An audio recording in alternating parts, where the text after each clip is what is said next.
Okay, so today I'm going to talk about validity and give you a little trick for remembering different types of validity.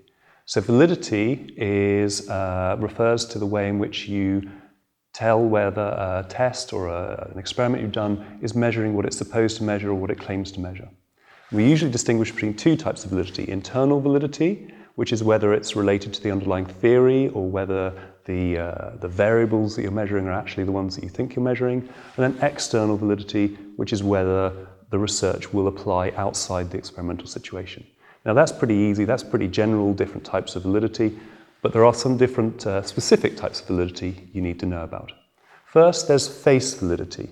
And face validity, you see I'm waving my hand in front of my face, face validity is about whether it looks like it's actually measuring the right thing. Now that's easy to test, you just get an expert in, they take a look at it, they give an objective opinion about whether it's actually measuring the right thing.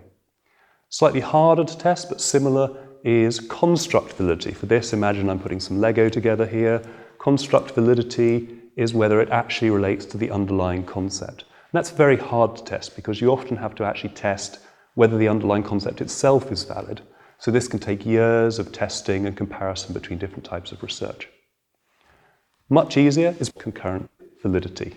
So here I've got one test, my new test that I've created, and an existing, respectable, reliable test.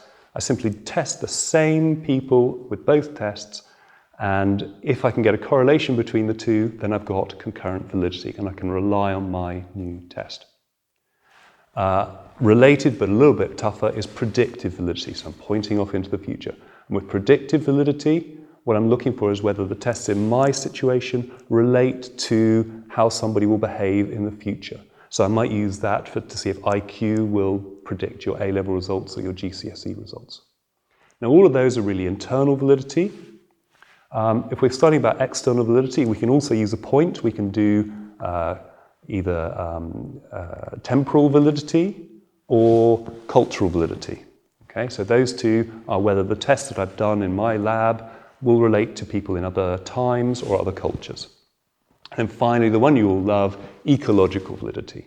And this is whether the test relates to real-life behaviors, whether the sorts of things we're doing in the lab are going to affect the way people respond. Okay. Now that's fine in an exam. A lot of my students do this, so they've got face, construct, concurrent, temporal, and ecological, and those give them a little hint if they've got to ask a question on validity. But sometimes you need to make it a little bit bigger. Now we've also got a little bit of a dance that goes with this.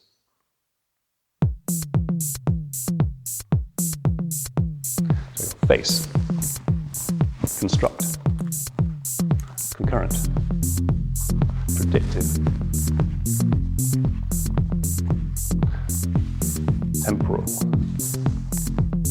cultural, and then big finish, ecological. Now, all you've got to do is think about where these apply in all the research that you've looked at and think about how you can use them if you're doing your own research.